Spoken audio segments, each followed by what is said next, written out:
And doktora, kanina nabanggit mo, 'di ba, sabi mo involved ka sa face to face, tapos kay Raffy Tulfo. Sabi mo na parang grabe yung parang sabi mo diabolic na yung mga diabolic in the sense na syempre yung there was a evilness. time, the evilness na 3 year, what satisfaction can you get from a 4 years old? And then sana ko sabihin mo ibang tao. Kaso father, uncle, lolo. And then there was even this particular last year, may mga certain kaso na sobrang ang tagal bago na so parang nung nagpunta ako, sabi ko, Sir, Your Honor, it's so difficult for me because this has been a case 3 years ago. Bakit ngayon lang po nag-start yung kaso? Kasi ngayon lang nahuli yung lolo. All the magkakapatid, 3 girls and 1 boy, minolest lahat ng lolo. Oh. Grabe. As in, kulang na lang, kahit mali, gusto kong sabihin nung hinuli at sabihin sa mga ibang preso, nang rape po yan ng mga bata para gulpihin doon. Alam mo yung gusto mo lang, kasi alam mo hindi makakaganti rin yung mga bata. Sabi, sa preso pa naman, magnanakaw ka na, mag-kidnap ka na wala kang ginagawa, pero mang-rape ka, hindi ka patatawarin. Grabe. Tingin mo, malala na ba ang moral decay, yung mga ganyan, morality ng... Saan ako nalulungkot?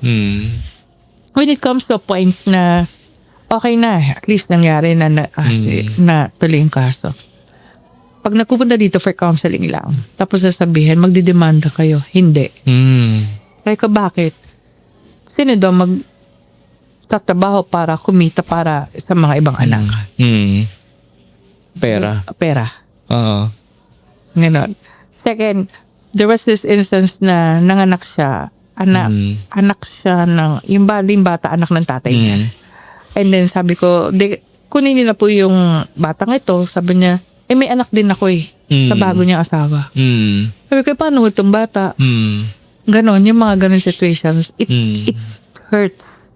Parang, feeling ko, ano ba? Kahit dasalan ko to, parang wala naman yatang escape na itong bata na to na makapagbago pa dahil kasi walang gustong tumulong. Kaya sabi ko, sana mayaman ako, parang ganun. Yeah.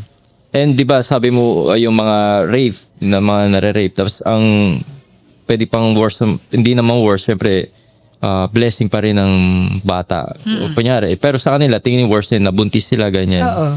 And ngayon, marami nagpo-push gusto abortion. Ikaw, ano ba tingin mo dyan, doktora? Still not into it.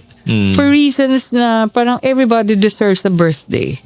So kung talagang hindi mo kayang alagaan, ang dami naman sigurong mga orphanages na, tsaka maraming foundation who will be able to, parang, but I have a sin. Hindi ko sin na womanizer yung father ko. So, during the time of his death, may biglang dumating. Hindi namin alam. Na ganun kalaki na yung mga anak nung babae na yun. Why? It's not that I cannot forgive. I have forgiven. Pero it's because I cannot forget. Yeah. For reasons na the girl happens to be, wala akong ibang kaibigan ng high school because I'm very observant. Lahat kaibigan ko, wala akong best friend. Since secretary siya ng tatay ko, siya lang yung best friend ko. At siya yun. Tapos nagkaanak sila doon. Dalawa.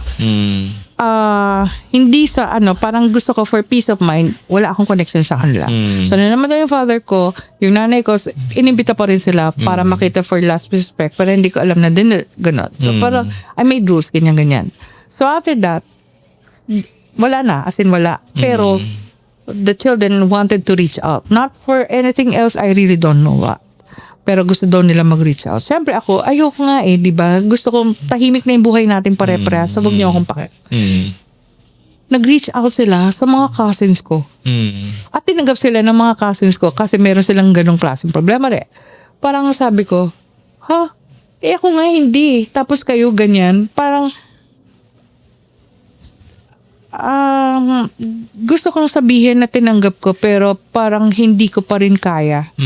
Na up to now, yun yung sigurong parang hindi naman ako nababother pagdating sa ganyan. Pero sila rin naman, ayaw din naman nila mag-reach out. So sa akin, parehas naman tayong gusto natin tahimik na buhay.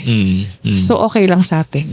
Kung gusto mo, basta pinagdadasal ko na someday yung sarili ko, maging tahimik ako na hindi ko kayo iintindihin. At kayo rin, maging maganda yung buhay nyo. Actually, maganda yung buhay nila. They were in Canada now eh. Wow. So, okay lang. Tapos, pag sinasabi ng brother ko, ba't ayaw mo sa Amerika? Ba't ayaw mo dito? Hindi ko rin alam. Alam mo, as of this time, gusto kong magbakasyon.